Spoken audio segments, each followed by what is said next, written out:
Good evening, CC students. This is your host speaking, Christopher Villacorta Lopez. And I'm Krisha Backen. From a monumental death to heartbreak in China, we have it all here On Point News.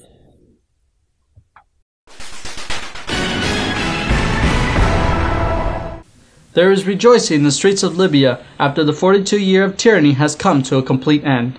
Libyan ruler Muammar Gaddafi died on October 20th as his hometown was finally overrun by the revolutionaries. We have been waiting for this moment for a long time. Muammar Gaddafi has been killed, says interim Prime Minister Mahmoud Jibril. The body of Gaddafi has been reported to be taken to the city of Misrata, which was besieged for months by Gaddafi loyalists. Their local TV station aired the body being carried on a vehicle surrounded by a crowd chanting, "The blood of the martyrs will not go in vain." The whole world is relieved to see that official liberation of Libya has been declared. This is truly an exciting time. With a little luck and a lot of prayers, the citizens of Libya can now begin to feel safe in their own country.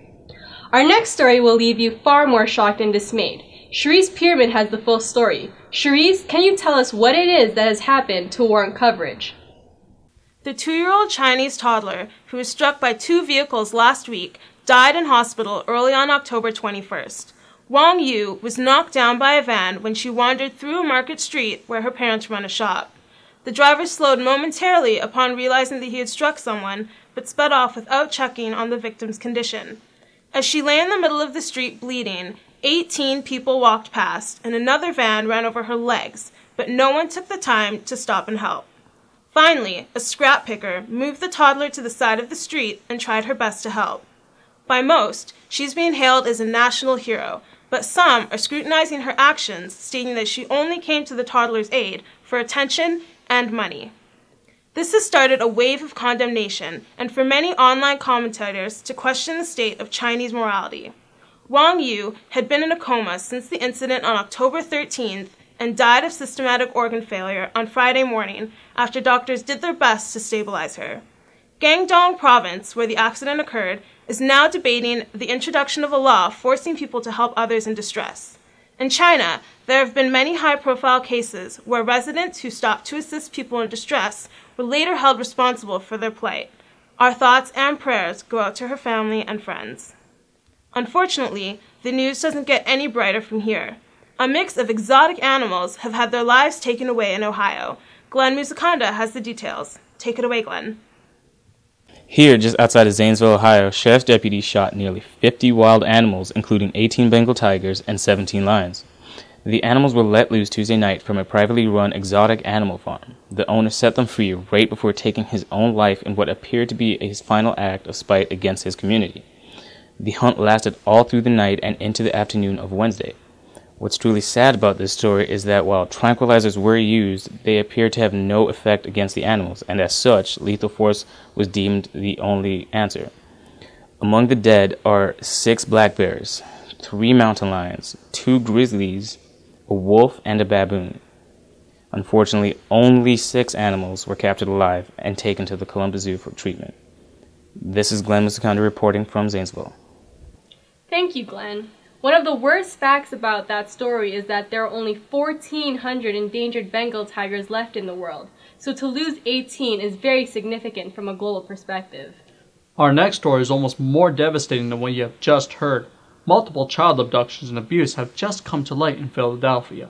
What can you tell us about that, Krisha?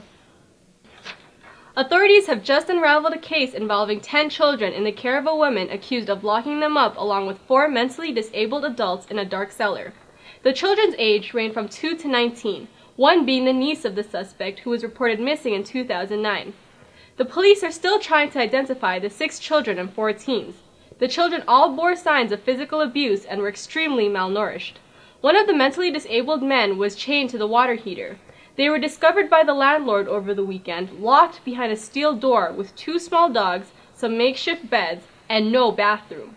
The prime suspect, Linda Weston, previously served 8 years in prison for starving a 25-year-old man to death in her apartment. Her and 4 others are being faced with a number of charges. That story almost leaves me speechless. I guess the only silver lining is that the ordeal is now over, and that all the victims survived. That's all the stories we have for you today. Up next is Campus News.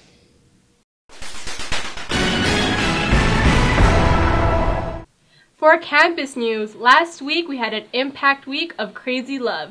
Sherry Peters, the author of Miracle from the Streets, was our speaker. She had a very compelling story and a moving testimony. We were all very blessed. Congratulations, CUC students. We are now halfway there. We're almost done the semester. Just be sure to keep on studying. For announcements, Crawford Adventist Academy will be here from October 23rd to the 25th for college days. Please make them feel welcome. And grad students, be sure to be dressed your very best because on October 24th to the 27th, we're having graduation photo shoots. Are you wondering who our essay president is? Come out and meet the president in this week's essay forum on October 27 at 11 a.m. for community worship. Got talent or even a lack of talent? Be sure to audition for Amateur Hour occurring October 26 from 3 to 5 p.m. and on October 27 from 5:30 to 8:30 p.m.